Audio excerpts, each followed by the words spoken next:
Welcome to the bread kitchen. Christmas is coming, so what better time than to make a delicious Danish festive bread called Julekage. To 100 grams of lukewarm milk, add 2 teaspoons of dried yeast. Mix well and leave for 10 minutes for the yeast to wake up. To 450 grams of white bread flour, add 2 teaspoons of salt and mix well. Make a well in the centre. Add in the yeast and milk, together with 75 grams of melted butter, and then with a spoon start to incorporate flour from around the sides into the centre. We're going to make a batter in the middle here. So keep adding a little bit of flour each time. And you need to add enough flour into this mix so that you've got a nice thick batter. Now flick some flour from the sides to cover this batter. Cover and leave for 15 minutes. Here I've got the seeds from 15 cardamom pods. I'm just going to crush them.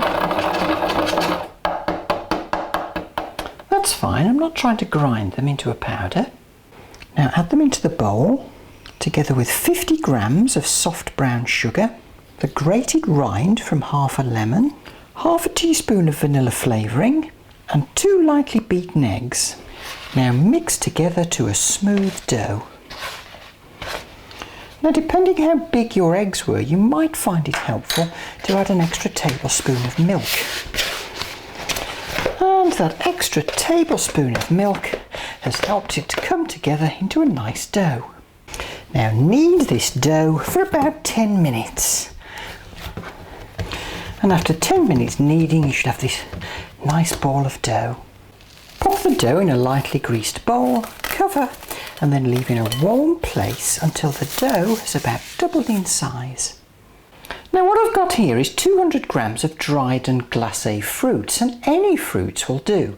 I've got some glacé pineapple, some dates, some dried apricots and some glacé cherries. Just chop them up a bit. You could use sultanas or anything really.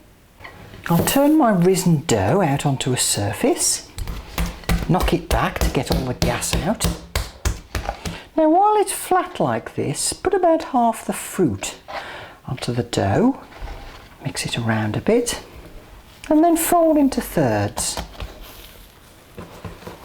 Turn, and then press it out again, and put the rest of the fruit on the dough, and fold into thirds again.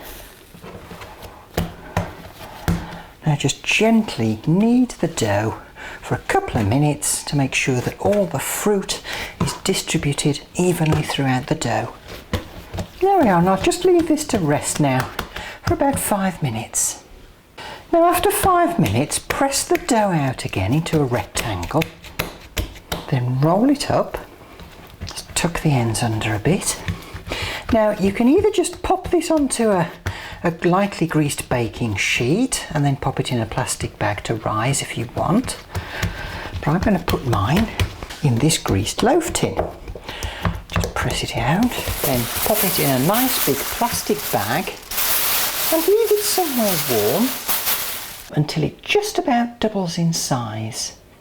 So the loaf is about doubled in size. I'm now going to put a nice gash down the middle with a sharp knife and a couple of diagonal gashes. And I'll brush the top with a glaze, which is made from 1 egg white and 2 tablespoons of water. Then I'll sprinkle some nuts on. I'm using flaked almonds, but you could use anything really. Walnuts, pecans. And I'll just brush once again with the glaze to make sure that the nuts stick to the top of the bread. Finally, sprinkle on a tablespoon of caster sugar and half a teaspoon of ground cinnamon. Then bake at 160 fan oven, 180 normal oven for around 40 to 45 minutes. After about 45 minutes it should look and smell amazing. Now I'll just leave it to cool before I get it out of the tin. This looks absolutely delicious, and it's really pretty on the inside too. All you really need to accompany this bread is a nice glass of hot spiced punch or mulled wine. Oh, and you can leave the cardamom seeds out if you like. I hope hope you enjoy making your Julekage, and do join me next time in the bread kitchen.